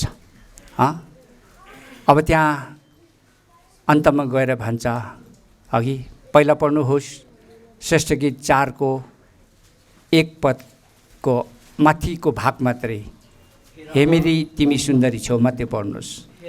हेर तिमी सुन्दरी छौ। फेरि भन अर्को ठाउँमा, हेर फेरि भन्छ नि, हे मेरी प्रिया, हे मेरी प्रिय, हेर तिमी सुन्दरी छौ। तिमी सुन्दरी छौ। किन? गरगनारा त्यो रङ्गी बिरङ्गी पोसाकले होइन, उद्धारको सिँगारले सिँगारिएको कारणले गर्दा प्रभुले भन्नुहुन्छ, हेर तिमी सुन्दरी छौ, हेर तिमी सुन्दरी छौ। अब भन्छ,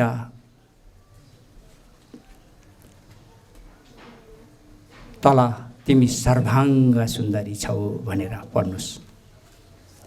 हे मेरी प्रिया, हे मेरी प्रिया, तिमी सर्वाङ्ग सुन्दरी छौ। तिमी सर्वाङ्ग सुन्दरी छौ। तिमीमा कुनै कलङ्क छैन। तिमीमा कुनै कलङ्क छैन। तिमी बिल्कुलै सुन्दर छौ। अब तिमीमा कुनै कलङ्क छैन।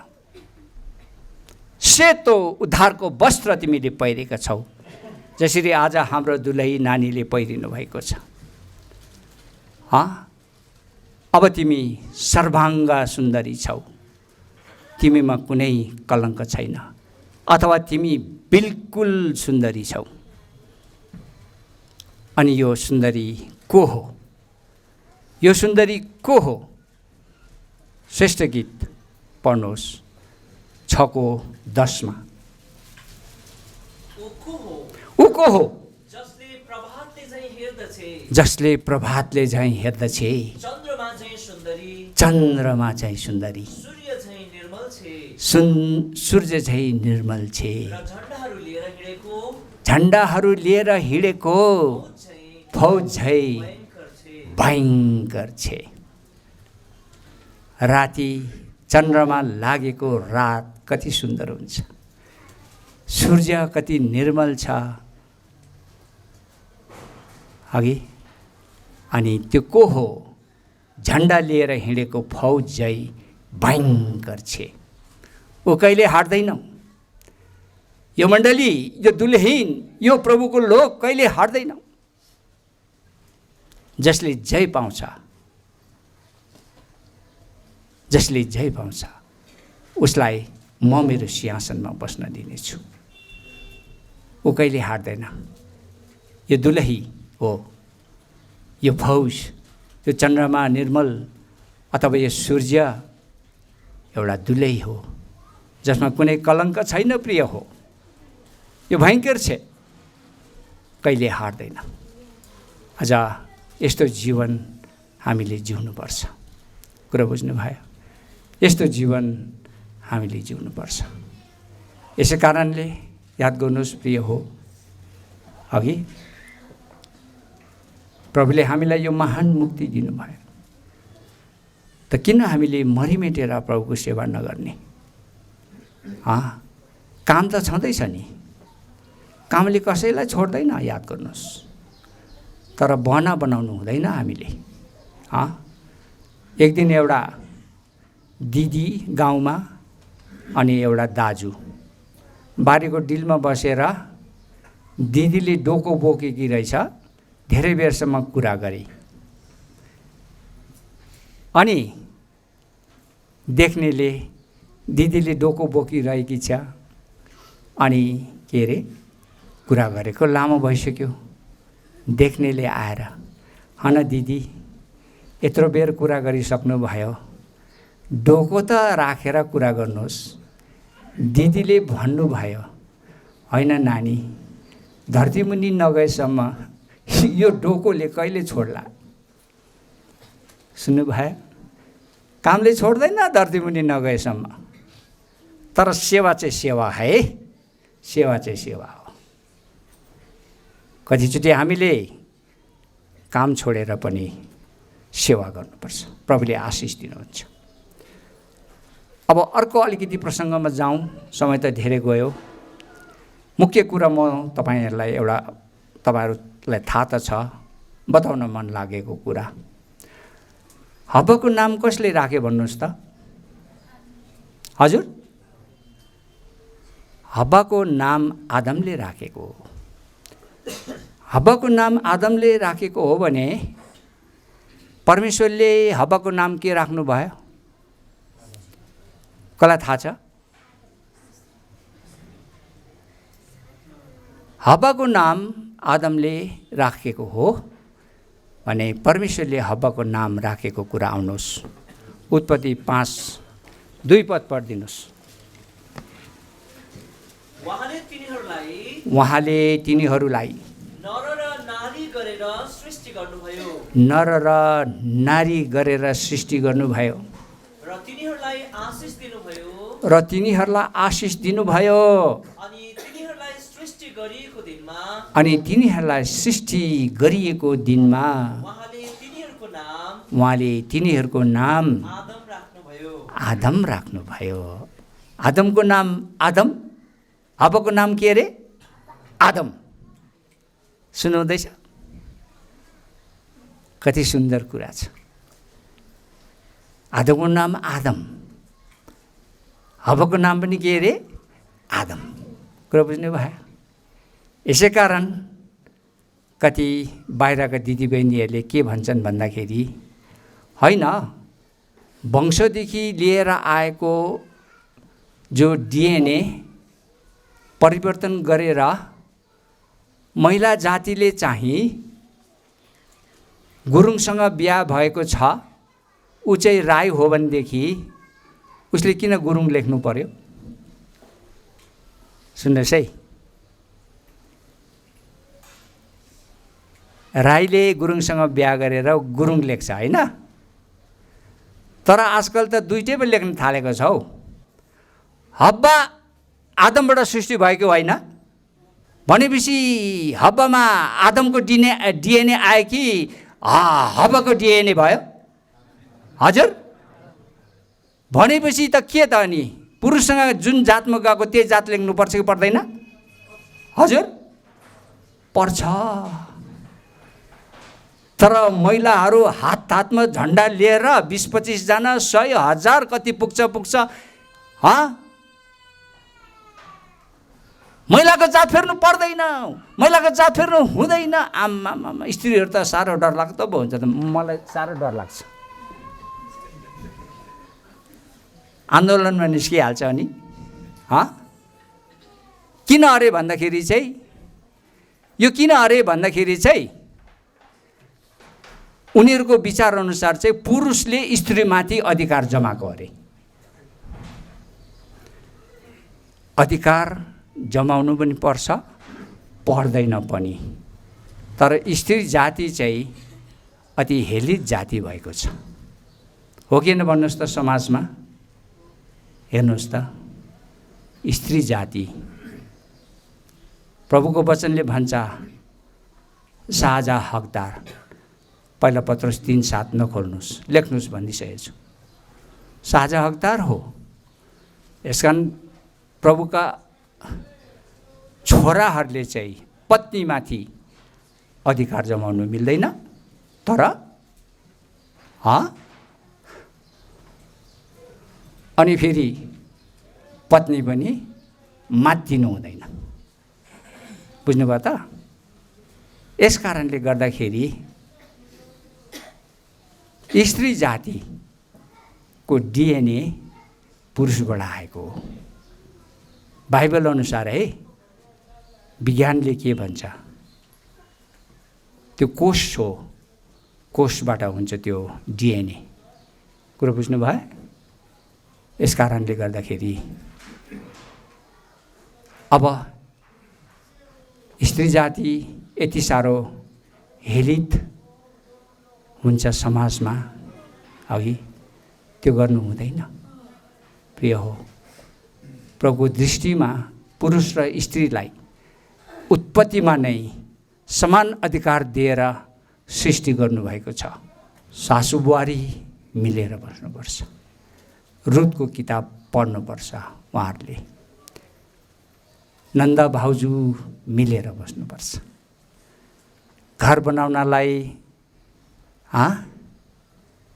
बुद्धिमान हुनुपर्छ। बुद्धिले घर बनाउँछ भनिएको छ। कुरा बुझ्नुभयो?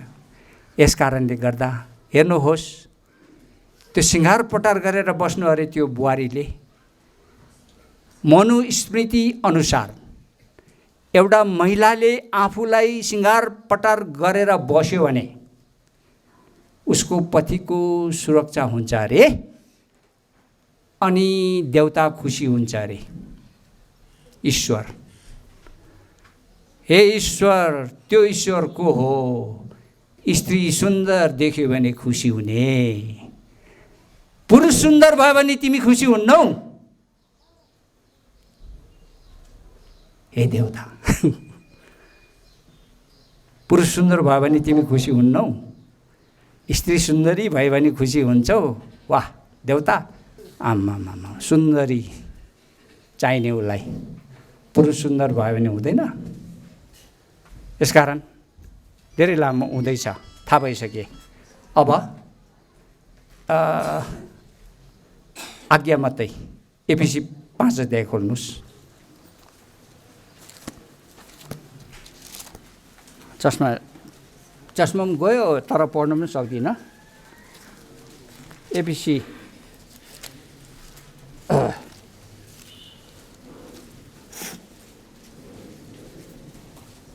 ल एफिसी 5 को 22 पढ्नुहोस् त।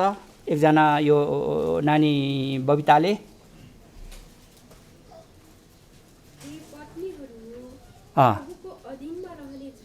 हे पत्नीहरू हो प्रभुको अधीनमा रहे झैँ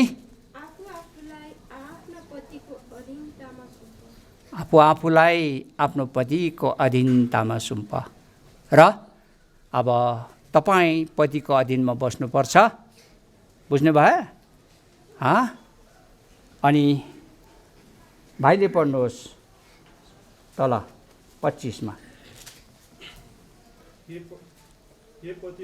हे पतिहरू हो आफ्नो पत्नीलाई प्रेम गर,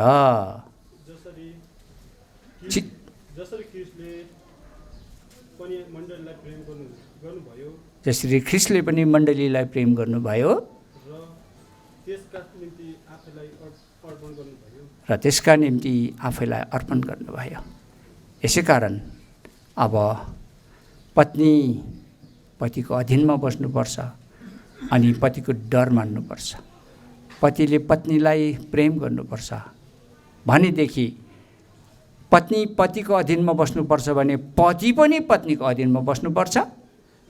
अनि पतिले पत्नीलाई प्रेम गर्नुपर्छ भने पत्नीले पनि पतिलाई पर्छ। यो चाहिँ तपाईहरुलाई आज्ञा है त।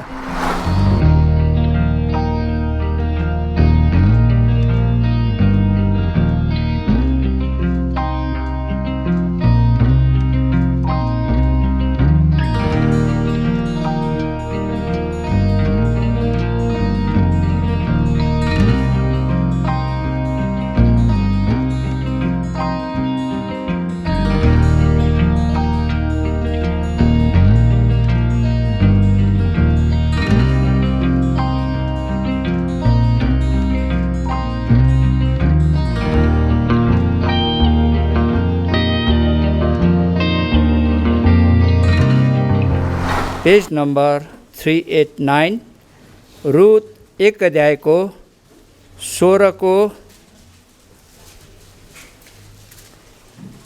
20 भाग म पढिदिन्छु। खोल्न सक्नु भएन भने सुन्नु मात्रै होस्। यो चाहिँ कमल बाबु र बबिताले ध्यानसँग सुन्नुहोस्। यो करार गर्ने सम्बन्धको वचन हो। रुथ 1 अध्यायको 16 को 20 भाग म पढिदिन्छु। तपाईँ जहाँ जानुहुन्छ म त्यहाँ जानेछु र तपाईँ जहाँ बस्नुहुन्छ म त्यहीँ बस्नेछु। 17 पद, तपाईँ जहाँ मर्नुहुन्छ म त्यहीँ मर्नेछु र त्यहीँ गाडिनेछु। अनि मृत्यु छोडेर अरू कुनै कुराले तपाईँ र मलाई अलग पारे भने परमेश्वरले मलाई त्यसै गरून् र त्यसभन्दा पनि ज्यादा गरून्। यसकारण यही वचन अनुसार दुलादिलीले करार गर्नुपर्छ र एकअर्कालाई सहायता गर्नुपर्छ। मलाकीको किताब पुरानो नियमको अन्तिम पुस्तक 2 अध्याय पेज नम्बर 1269 म पढिदिन्छु 14 पददेखि। तैपनि तिमीहरू भन्छौ यो किनभने परमप्रभु तिमी र तिम्रो जवानीकी पत्नीको बीचमा साक्षी हुनुभएको छ। जुन पत्नीसित तिमीले विश्वासघात गरेका छौ, तर ऊ त तिम्री जीवन साथी र तिम्रो बाचाकी पत्नी हो। कि उहाँले एउटैलाई मात्र बनाउनु भएन र? जबकि उहाँसँग आत्माको रहल भाग थियो। अनि किन त्यस एउटैलाई मात्र? किनकि उहाँले ईश्वरीय सन्तानलाई चाहनुहुन्छ। यसकारण आफ्नो आत्माको विषयमा होशियारी हौ र कसैले आफ्नो जवानीकी पत्नीसित विश्वासघात नगरोस्। किनकि परमप्रभु भन्नुहुन्छ, पत्नी त्यागलाई उहाँ घृणा गर्नुहुन्छ। किनकि यस्तो मानिसले आफ्नो वस्त्र अत्याचारले ढाक्दछ। सेनाहरूको परमप्रभु भन्नुहुन्छ, यसैकारण आफ्नो आत्माको विषयमा होशियारी हौ कि तिमीहरूले विश्वासघात नगर। वचन त पढ्यौँ। पत्नी मात्र होइन, बेस्ट फ्रेन्ड, जीवन साथी हो।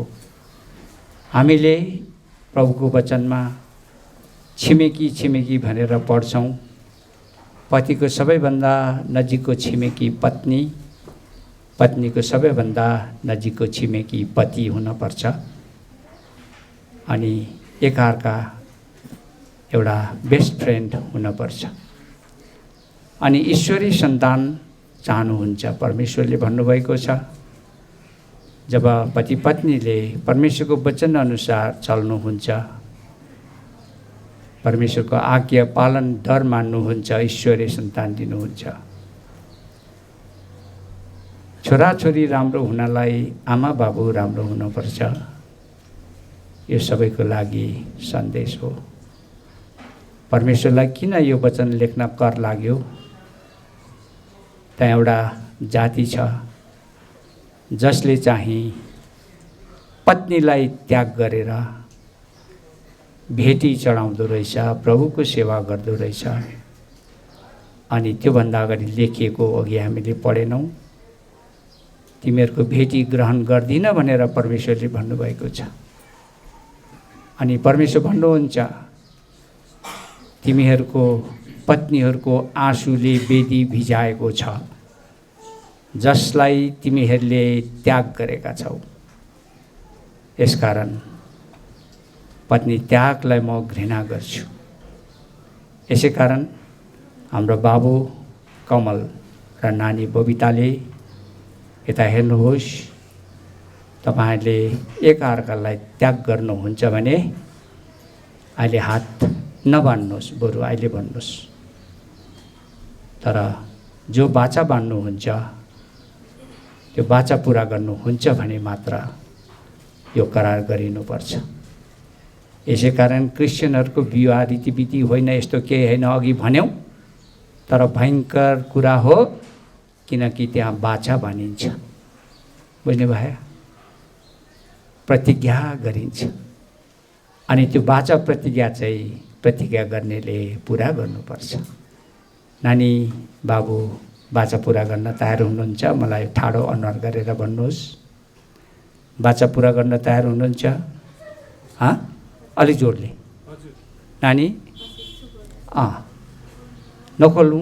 पहिला कोरिन्थी 7:10 र 11 अन्तिम पदमा यस्तो लेखिएको छ, नखोल्नुहोस्। पतिले पत्नी त्याग नगरोस्, अघि पत्नीले पनि आफ्नो पतिलाई नछोडोस् भनेर लेखिएको छ। यसैकारण यो बाचा पुरा गर्नुहुन्छ भनेर हामीलाई पनि विश्वास छ।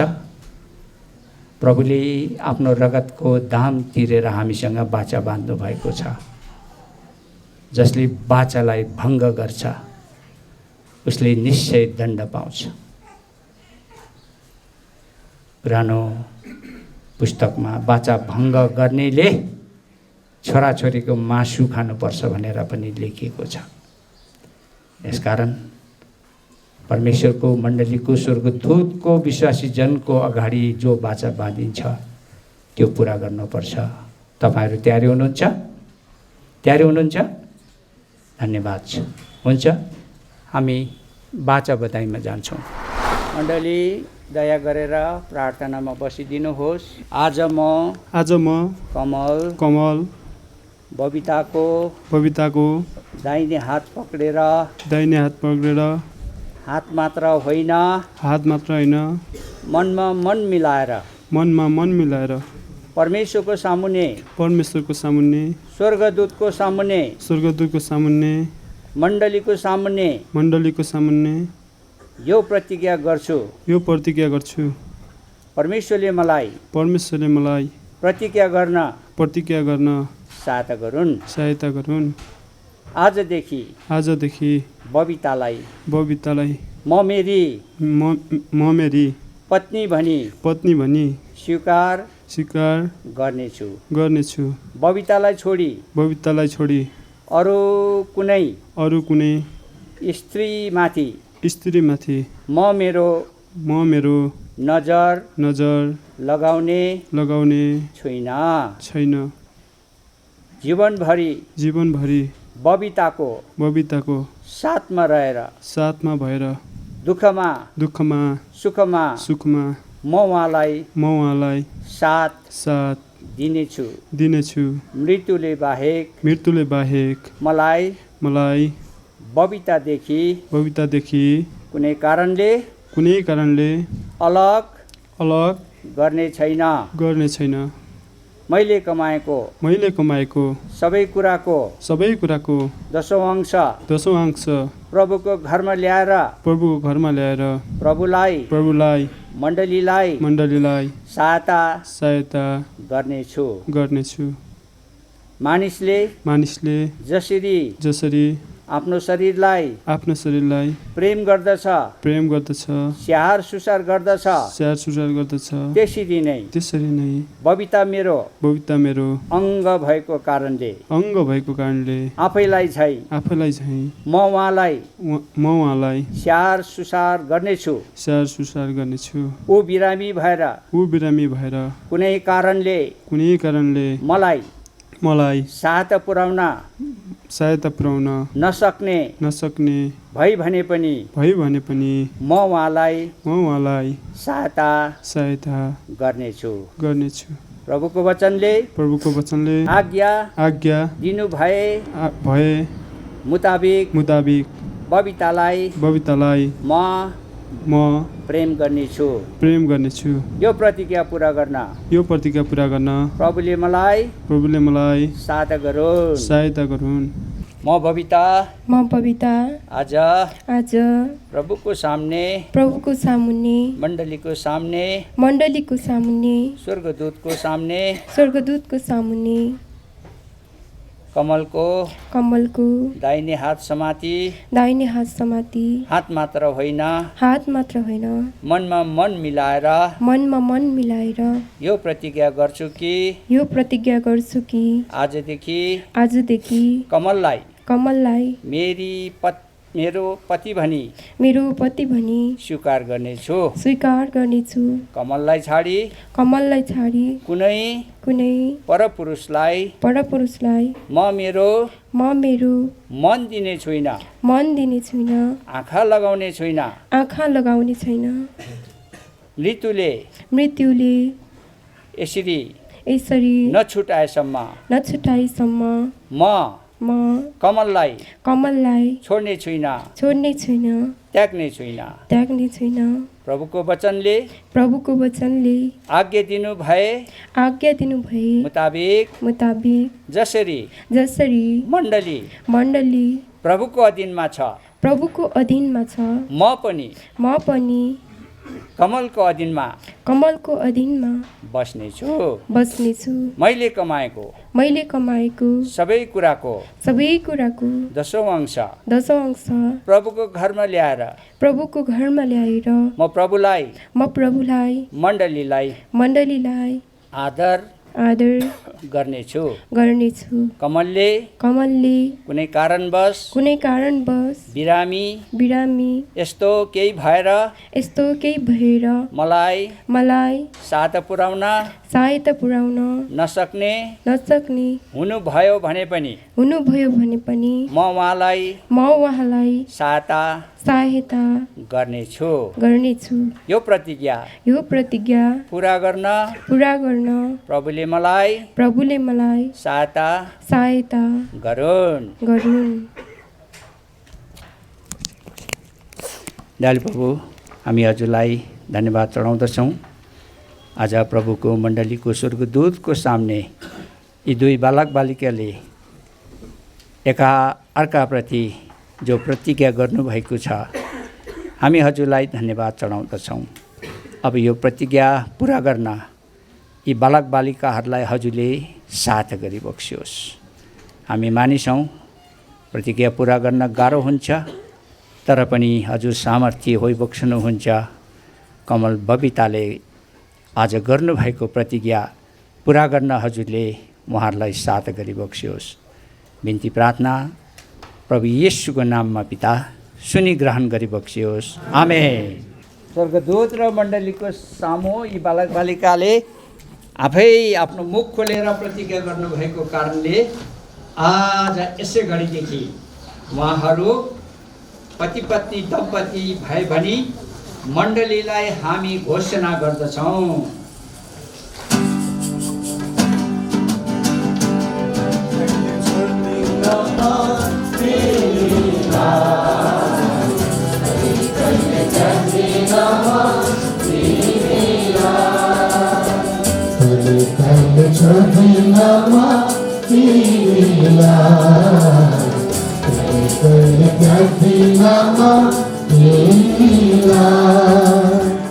सहारा बिनाको यो जीवनले त्यसमा सहारा पाए। सहारा बिनाको यो जीवनले त्यसमा सहारा पाए। आत्मा मैले बिताएको जीवनले तिम्रो हृदयलाई टुक्राएथे। पापमा मैले बिताएको जीवनले तिम्रो हृदयलाई टुक्राएथे। संसारमा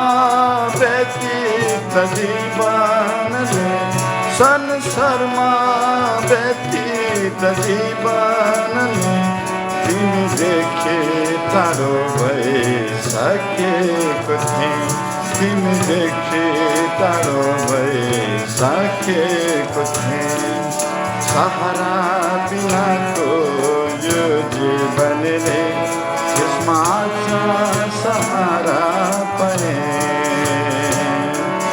सहारा बिनाको यो जीवनले त्यसमा सहारा पाए। हराइसकेको यो जीवनले जिउने आशा फेरि पाए। हराइसकेको यो जीवनले जिउने आशा फेरि पाए। सहारा बिनाको यो जीवनले त्यसमा सहारा पाए। दुःख रापिले सताएको बेलामा तिम्रो सहारा मैले पाएँ। दुःख रापिले सताएको बेलामा तिम्रो सहारा मैले पाएँ। बेचैनले भरिएको यो जीवनमा, बेचैनले भरिएको यो जीवनमा अपनी अनन्त शान्ति पाएँ। अपनी अनन्त शान्ति पाएँ। सहारा बिनाको यो जीवन मैले त्यसमा सहारा पाएँ। सहारा बिनाको यो जीवनले त्यसमा सहारा पाएँ। हराइसकेको यो जीवनले तिमी आशा फेरि पाएँ। हराइसकेको यो जीवनले तिमी आशा फेरि पाएँ। सहारा बिनाको यो जीवनले त्यसमा सहारा पाएँ। समर्पित थियो मेरो छाडे जीवनले यसको प्रशंसा गाइरहनेछ। समर्पित थियो मेरो छाडे जीवनले यसको प्रशंसा गाइरहनेछ।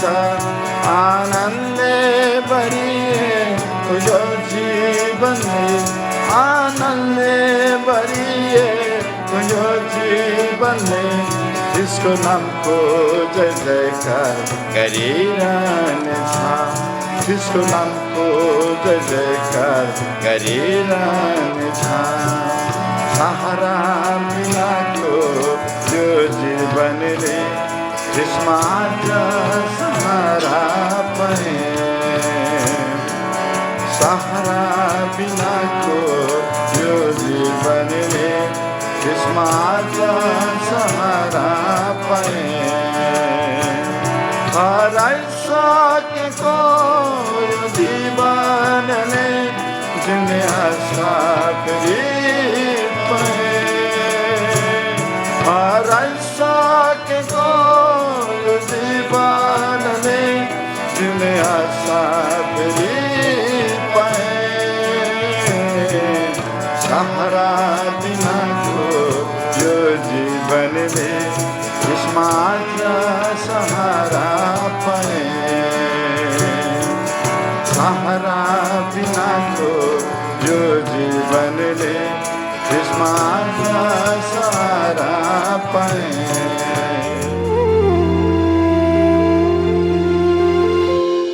यो सुन्दर धरती आकाश तिमीले नै बनायौ।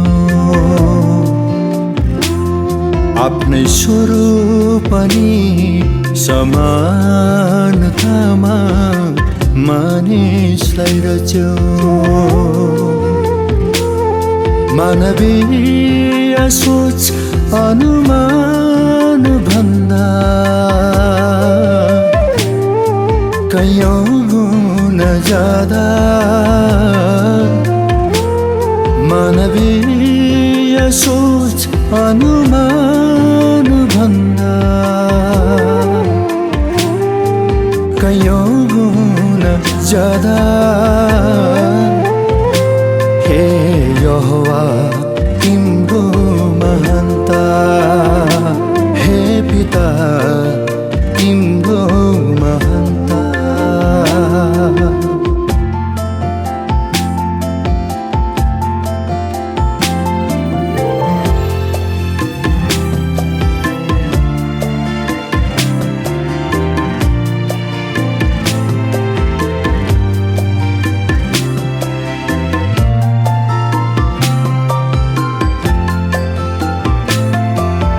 स्वर्गमा तिमी, पृथ्वीमा तिमी, समुद्रमा तिमी, पातालमा तिमी। स्वर्गमा तिमी, पृथ्वीमा तिमी, समुद्रमा तिमी, पातालमा तिमी।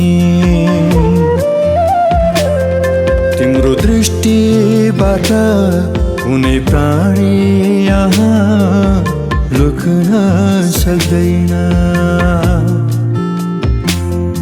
अन्धकारले पनि उज्यालोमा पार्न सक्दैन मानवीय सोच अनुमान भन्दा कयौं गुना ज्यादा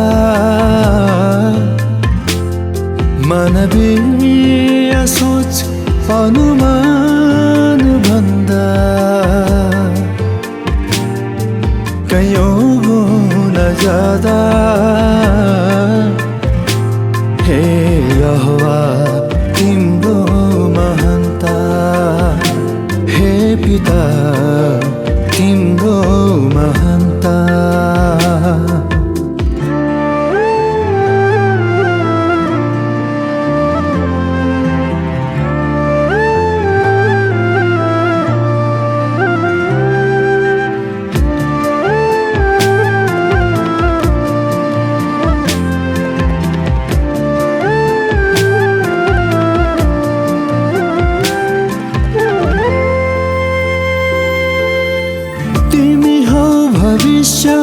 तिमी नै वर्तमान सर्वव्यापी छौ तिमी सर्वशक्तिमान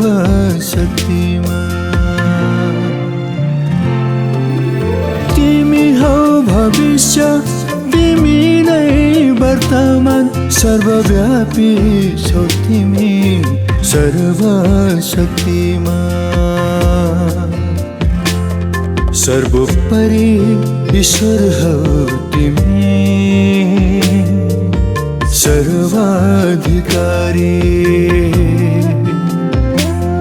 दयालु र कृपामय परमेश्वर अनुग्रहकारी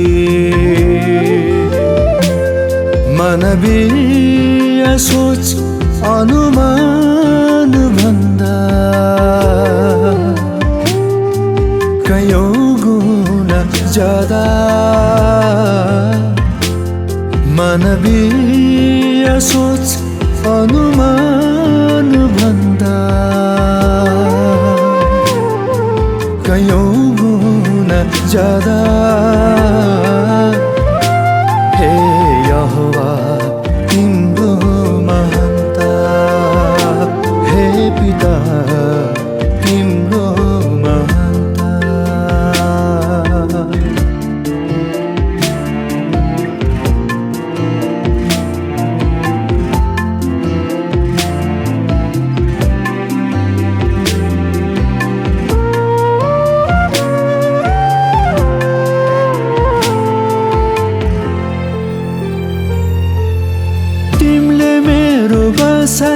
मेरो उठाइ जान्दछौ टाढैबाट मेरो विचारलाई बुझ्दछौ तिमीले मेरो बसाइ मेरो उठाइ जान्दछौ टाढैबाट मेरो विचारलाई बुझ्दछौ मलाई जाँच पडताल गरेर जान्न सक्दछौ मेरा हरेक चाल चलनसँग तिमी परिचित हुन्छौ मानवीय सोच अनुमान भन्दा कयौं गुना ज्यादा मानवीय सोच अनुमान भन्दा कयौं गुना ज्यादा